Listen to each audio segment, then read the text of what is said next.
குறைந்த விலை நிறைந்த தரம் தங்கள் தேவைகள் அனைத்தும் ஒரே இடத்தில் Jayachandran textiles. Lady super star என்கிற பட்டத்தை கொடுத்தது விக்னேஸ்வரன் தான்.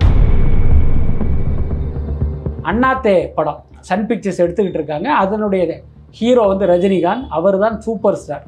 ஆனால் நயன்தாரா தரப்பிலிருந்து சன் பிக்சர்ஸ்க்கு என்ன சொல்கிறாங்கன்னா, லேடி சூப்பர் ஸ்டார்னு நயன்தாராவுக்கு நீங்கள் கார்டு போடணும்னு கேட்குறாங்க. அவங்க மறுக்கிறாங்க. உடனே இவங்க என்னென்னா டைரக்டர் சிவாவை தொடர்பு கொண்டு அவருக்கு பெரிய நெருக்கடியை கொடுத்து, அதுக்கப்புறம் என்னென்னா அவர் இவங்களுடைய டார்ச்சர் தாங்க முடியாமல் முன்னோடியாக இருக்கிற தமிழ் சினிமா வந்து இது வரைக்கும் 1000 கோடி ரீச் பண்ணலைங்கிறது ஒரு வகையில் நமக்கெல்லாம் அவமானம் தான். ஆனால் கங்குவா மாதிரி ஒரு மொக்க படத்தை எடுத்து வச்சுருன்னா 1000 கோடி வசூலாகும், 2000 கோடி வசூலாகுங்கிறது தன்னை தானே ஏமாற்றிக் கொள்வது மட்டும் இல்லை, மக்களை ஏமாற்றுகிற ஒரு விஷயம். மசாலா படங்கள் மீது ஒரு பெரிய ஆர்வம்லாம் எனக்கு கிடையாது. இன்னும் சொல்லப்போனால் எரிச்சல் தான் உண்டு. அது ரொம்ப வெளிப்படையாக நான் சொல்கிறேன். ஏன்னா சினிமா என்பது அந்த பார்வையாளனுக்கு ஒரு செய்தியை கடத்தணும்னு நான் நினைக்கிறேன். கூலி வந்து அந்த ஜானரில்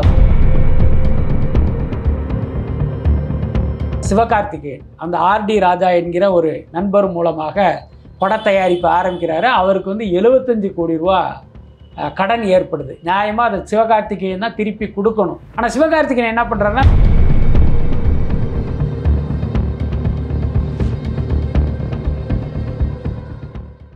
நயன்தாராவுடைய சினிமா ஜேர்னியில் வந்து அவங்க சந்தித்த சவால்கள் எல்லாம் பேசாமல் நீங்கள் வந்து காசிப் மட்டும் தான் பேசுகிறீங்கன்னு சொல்லி ஒரு மிகப்பெரிய ஒரு குற்றச்சாட்டம் இருக்குல்ல சார், இதை எப்படி பார்க்குறீங்க? அப்படியெல்லாம் கிடையாது. வலைப்பேச்சை தொடர்ந்து பார்ப்பவர்களுக்கு நாங்கள் என்ன பண்ணுறோம் அப்படிங்கிறது தெரியும். நயன்தாராவுடைய குற்றச்சாட்டு எவ்வளவு அபத்தமானது அப்படிங்கிறது தெரியும். அது மட்டும் இல்லை, இதுவரை எங்களுடைய சேனலில் யாருடைய தனிப்பட்ட வாழ்க்கை குறித்தும் தரக்குறைவாகவோ அநாகரிகமாகவோ ஆபாசமாகவோ பேசியதில்லை அப்படிங்கிறது தான் முக்கியமான விஷயம். இன்னொன்று, நீங்கள் ஒரு மஞ்சள் பத்திரிகையில் எழுதுகிற மாதிரி உட்காந்து பேசிக்கிட்டு இருந்தீங்கன்னா மக்கள் இதுக்கு இவ்வளவு பெரிய ஆதரவை கொடுப்பாங்களா?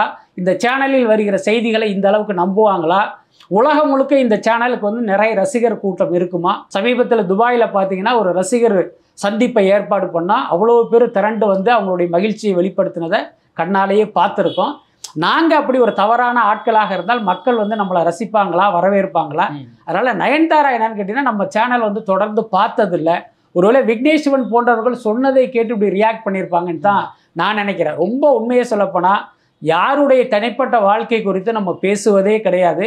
முதல் முறையாக சிவகார்த்திகேயன் குறித்து பேசணும். அந்த இமான் மனைவி விவகாரம், முன்னாள் மனைவி விவகாரம், அதுவும் கூட அந்த விவகாரம் பல மாதங்களுக்கு முன்பே நமக்கு தனிப்பட்ட முறையில் தெரிந்தும் கூட அதை நாங்கள் கேரி பண்ணுறதில்ல அப்படிங்கிறதுல ரொம்ப உறுதியாக இருந்தோம். ஒரு கட்டத்தில் இமான் வந்து ஒரு சேனலுக்கு, அதுவும் உங்கள் சேனலுக்கு ஒரு பேட்டி கொடுக்குறாரு. அந்த பேட்டியினுடைய தொடர்ச்சியாக சிவகார்த்திகேயன் இமானுக்கு ஃபோன் போட்டு மிரட்டுறாரு. என்ன மிரட்டுறாருன்னா, இந்த பேட்டியை வந்து டெலீட் பண்ண சொல்லுங்கள் அப்படின்னு அவர் மிரட்டுறாரு. அதுக்கு வந்து இவர் உடன்படலை. அதாவது ஒரு வேண்டுகோள் மாதிரி ஒரு மிரட்டல். இந்த தகவலை வந்து எனக்கு சொல்கிறாங்க. இந்த மாதிரி சிவகார்த்திகேயன் பண்ணாருக்கும் போது எனக்கு ஒரு கோபம் வந்தது. என்னென்னா, இமான் வந்து விக்டிம், உங்களால் பாதிக்கப்பட்ட ஒருத்தர், உங்களால் வாழ்க்கையை இழந்த ஒருத்தர். நியாயமாக அவர் தான் உங்களை மிரட்டியிருக்கணும். ஆனால் நீங்கள் போய் அவரை மிரட்டுறீங்க அப்படின்னா என்ன அர்த்தம்? அவர் பார்த்தீங்கன்னா ஒரு புள்ளப்பூச்சி, அவர் என்ன வேணாலும் நம்ம பண்ணலாம் அப்படிங்கிற தைரியம் தானே. அப்போ நான் என்ன பண்ணேன் அப்படின்னா, இமான் பின்னால் வலைப்பேச்சு இருக்குது அப்படின்னு சிவகார்த்திகேயனுக்கு கன்வே பண்ணணுங்கிறதுனால அந்த நியூஸை நம்ம கையில் எடுத்தோம். அதர்வைஸ் யாருடைய தனிப்பட்ட வாழ்க்கை குறித்து நம்ம பேசினதே கிடையாது. அதே நேரம் ஒரு செய்தி சேனலாக இந்த ஒரு விஷயம் நடக்குதுங்கிறத நம்ம சொல்லியிருப்போம். உதாரணத்துக்கு ஜெயம் ரவியுடைய விவாகரத்து குறித்து முதலில் சொன்னதே வலைப்பேச்சு தான். அதையும் கூட நேரடியாக சொல்லாமல் பார்த்தீங்கன்னா, ஜெயம் ரவின்னு நீங்கள் புரிந்து கொள்கிற மாதிரி அந்த நியூஸை சொல்லிட்டு கடந்து போயிடுவோம். என்னை பொறுத்த வரைக்கும் ஒரு செலிபிரிட்டியுடைய திருமணமோ விவாகரத்தோ மற்ற தனிப்பட்ட விஷயங்களோ அதை வந்து ஒரு செய்தி அளவில் நம்ம சொல்லலாமே தவிர, இதுக்கு என்ன காரணம், அதுக்கு என்ன காரணம், அவர் காரணமா, இவர் காரணமா அப்படின்லாம் நம்ம எந்த காலத்திலும் ஆராய்ச்சி பண்ணுறதில்ல, பண்ணவும் மாட்டோம். இன்னும் சொல்ல போனால் நயன்தாராவுடைய தனிப்பட்ட வாழ்க்கைங்கிறது எல்லாருக்குமே தெரியும்.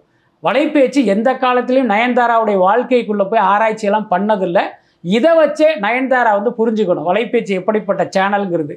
ஒருவேளை வலைப்பேச்சு காசிப் சேனல் என்று அவர் நினைத்திருந்தால் இனிமே தன்னுடைய எண்ணத்தை வந்து அவர் மாற்றிக்கணும். அந்த லேடி சூப்பர் ஸ்டார் அப்படின்ற பட்டம் வந்து எப்படி அவங்களுக்கு வந்தது அப்படின்னு சொல்லி ஒரு கேள்வி இருக்குல்ல சார், அதை பற்றி உங்களோட பார்வை? லேடி சூப்பர் ஸ்டார்ங்கிற பட்டத்தை கொடுத்தது விக்னேஸ்வரன் தான். வேறு யார் கொடுத்துருக்க முடியும்னு நீங்கள் நினைக்கிறீங்க?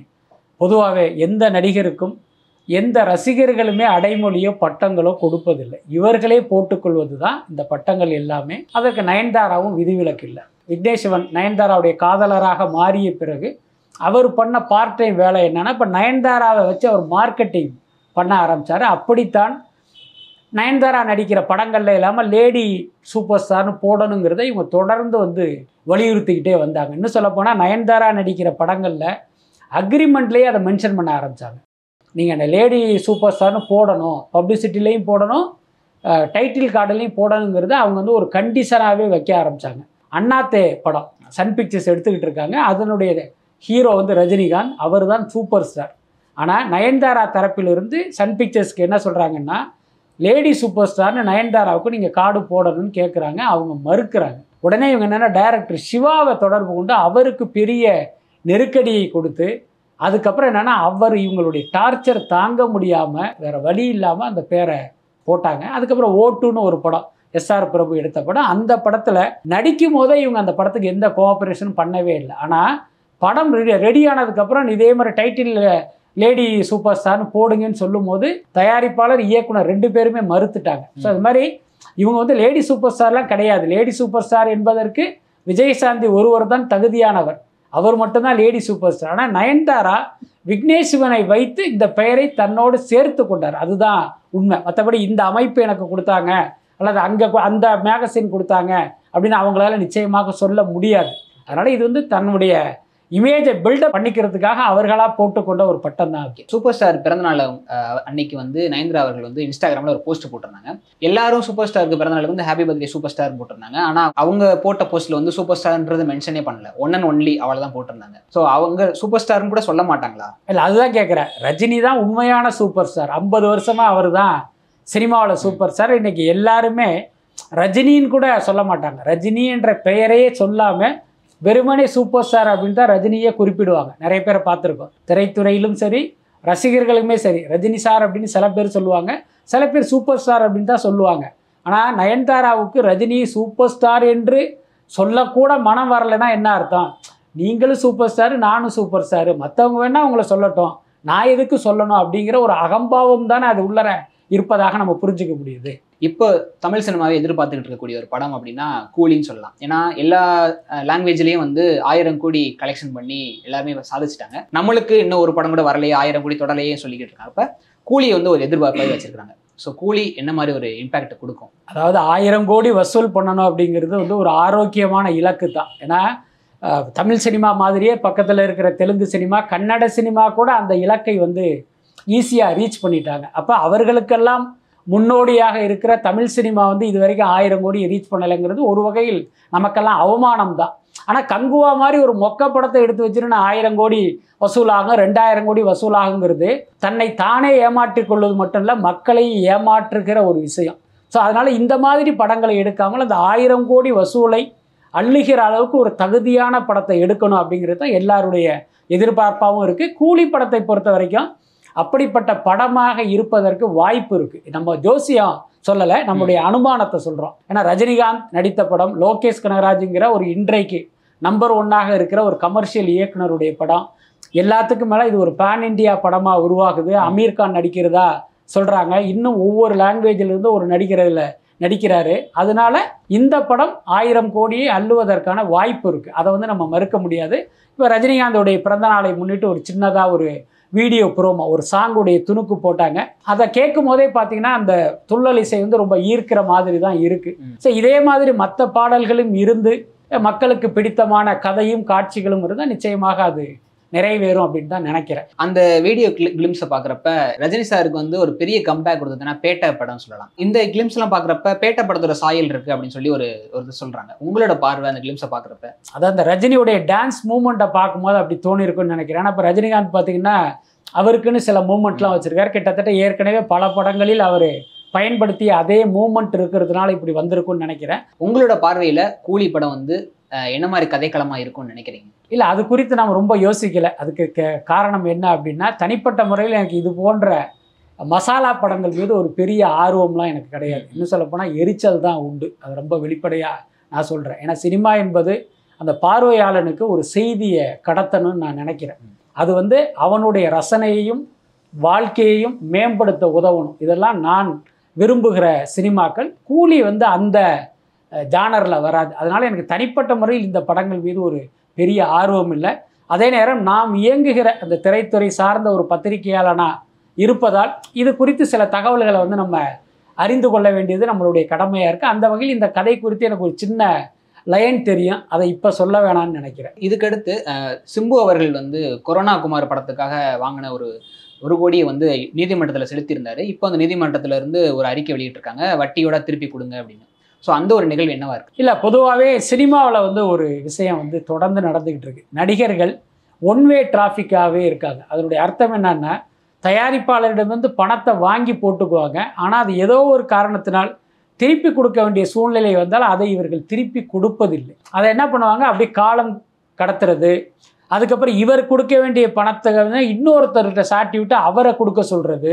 இந்த மாதிரி வேலைகள்லாம் ரொம்ப காலங்காலமாகவே இருக்குது. இப்போ சமீபத்தில் சிவகார்த்திகேயன் அந்த ஆர்டி ராஜா என்கிற ஒரு நண்பர் மூலமாக பட தயாரிப்பு ஆரம்பிக்கிறாரு. அவருக்கு வந்து 75 கோடி ரூபா கடன் ஏற்படுது. நியாயமாக அதை சிவகார்த்திகேயன் தான் திருப்பி கொடுக்கணும். ஆனால் சிவகார்த்திகேயன் என்ன பண்ணுறாருன்னா, அந்த 75 கோடியை தன்னுடைய பணத்தை கொடுக்காம திடீர்னு ஒரு ப்ரொடியூசரை கூப்பிட்டு, உங்களுக்கு 3 படத்துக்கு நான் கால் ஷீட் கொடுக்குறேன், என் சம்பளம் அல்லாமல் இந்த 75 கோடி கடனை நீங்கள் அடைக்க தயாரான்னு கேட்குறாரு. அவர் உடனே ஓகே அப்படின்னு சொன்னதுனால அவருக்கு வந்து 3 படத்துக்கு கால் ஷீட்டை கொடுக்குறாரு. அவர் இந்த 75 கோடியை நான் அடைக்கிறேன் அப்படின்னு வந்து ஒத்துக்கிட்டார். கடைசியில் அவரால் அடைக்க முடியலைங்கிறது வேற விஷயம். கிட்டத்தட்ட எல்லா ஹீரோக்களும் இப்படி தான் இருக்காங்க. அதுக்கு சிம்புவும் விதிவிலக்கு இல்லை. முக்கியமாக சிம்பு பற்றி சொல்லணும்னா, கடந்த காலங்களில் பல தயாரிப்பாளர்களிடம் இதே மாதிரி அட்வான்ஸை வாங்கிட்டு டேட்டு கொடுக்காதது, அதுக்கப்புறம் சம்பளத்தை வாங்கிட்டு மறுபடியும் நடிக்காமல் பிரச்சனை பண்ணதுன்னு பல பிரச்சனைகள் நடந்திருக்கு. அதில் ஒன்று தான் இந்த கொரோனா குமார். நீங்கள் நிறைய படங்களோட கதைக்களங்கள்லாம் பேசுனீங்க. ஒரு சில கட்டங்களில் வந்து அந்த கதைக்களம் படம் வெளியே வந்ததுக்கப்புறம் அந்த கதைக்களம் வந்து ஆப்போசிட்டாக இருந்ததுனால அந்த வீடியோலாம் ட்ரோல் மெட்டீரியலாக மாறிச்சு. ஸோ இதெல்லாம் நீங்கள் எப்படி எடுத்துக்கிறீங்க சார்? இதெல்லாம் ஒன்றுமே கிடையாது. சினிமாவில் பார்த்தீங்கன்னா, அரசியலில் மட்டும் இல்லை, சினிமாவிலும் கூட ஒவ்வொரு ஸ்டேஜுமே மாற்றங்களுக்கு உட்பட்டது தான். இப்போ உதாரணத்துக்கு அரசியலுக்கு போவோம். இப்போ ஒரு தேர்தல் வருது. இப்போ என்ன பண்ணுவாங்கன்னா, அதிமுகவும் தேமுதிகவும் கூட்டணி அமைக்க போகிறாங்க, அதிமுகவும் பாமகவும் கூட்டணி அமைக்க போகிறாங்க. இந்த மாதிரி ஒரு இடத்துல ரகசிய பேச்சுவார்த்தை நடந்தது, நாளைக்கு வந்து இந்த அக்ரிமெண்ட் கையெழுத்தாகி தொகுதி உடன்பாடு நடக்க போகுது அப்படின்னு ஒரு பத்திரிகையில் செய்தி வரும்.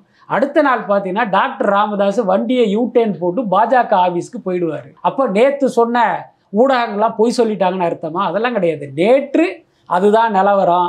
கடைசி நேரத்தில் ராமதாஸ் வண்டியை இந்த பக்கம் விட்டார். அதுக்கு ஊடகங்கள் பொறுப்பாக முடியாது. அந்த மாதிரி தான் சினிமாவிலும். இந்த படத்தில் இவர் நடிப்பார், இந்த படத்தினுடைய ஷூட்டிங் இங்கே நடக்க போகுது, இந்த படத்தில் இப்படி ஒரு விஷயம் நடக்குது, இந்த படத்தினுடைய கதை இது அப்படின்னு நம்ம சொல்கிறோம். ஏன்னா நமக்கு வந்து எல்லா இடத்திலும் சோர்ஸ் இருக்காங்க, அதை வந்து நம்ம அப்டேட் பண்ணுறோம். அப்போ என்ன பண்ணுவாங்கன்னா, திடீர்னு வந்து அதை அவங்க மாற்றிடுவாங்க, ஒரு தலைப்பை மாற்றிடுவாங்க. இன்னும் சொல்ல போனால் மாஸ்டர் படத்துக்கு அவங்க முதல்ல வச்ச டைட்டில் வந்து ஜேடிங்கிறது தான் டைட்டில். அதை வந்து நாங்கள் வந்து ஓப்பனாக சொல்லிட்டோம். கடைசி நேரத்தில் ஜேடியை தூக்கிட்டு மாஸ்டர்னு தூக்கி போட்டாங்க. அது எங்கள் தப்பு கிடையாது. நாங்கள் இது பண்ணும்போது அதுதான் டைட்டிலாக இருந்தது. அதே மாதிரி இந்த விக்ரம் படம் வரும்போது ஒரு கதை நம்ம சொன்னோம், இன்னும் கூட அதை வச்சு ட்ரால் பண்ணுறாங்க. உண்மை என்னன்னா, லோகேஷ் கனகராஜ் கமலஹாசனை அப்ரோச் பண்ணும்போது சொன்ன லைன் தான் அது. கமலஹாசன் தெரியும்ல, ஒரு கதையை கேட்டுட்டு உங்களை உட்கார வைப்பார், அதுக்கப்புறம் அவருடைய கருத்தை சொல்லி வசனத்தை மாற்றுவார், காட்சியை மாற்றுவார், கேரக்டரை மாற்றுவார், கடைசியில் மொத்த கதையுமே தள்ளி போய் வேறொரு கதை வந்துடும். அந்த மாதிரி விக்ரம் படத்தினுடைய கதையே மாறிடுச்சு. புரியுதா இல்லையா? அந்த மாதிரி எங்களை பொறுத்தவரை எங்களுக்கு கிடைத்த ஒரு நம்பகமான தகவலை நம்ம ஷேர் பண்ணுறோம். நான் என்ன கேட்குறேன், நம்ம சொன்னது மாறி போச்சுன்னு பேசுகிறவங்க நம்ம சொன்னது எத்தனை உண்மையாக இருக்குங்கிறதையும் பேசணும்ல. நம்மளை பொறுத்த வரைக்கும் ஒரு பத்திரிகையாளனா நம்மளுடைய கடமைகளை செஞ்சுக்கிட்டு இருக்கோம், அவ்வளவுதான். இவ்வளவு நேரத்தை ஒதுக்கி இன்டர்வியூ கொடுத்ததுக்கு ரொம்ப ரொம்ப நன்றி. ரொம்ப நன்றி.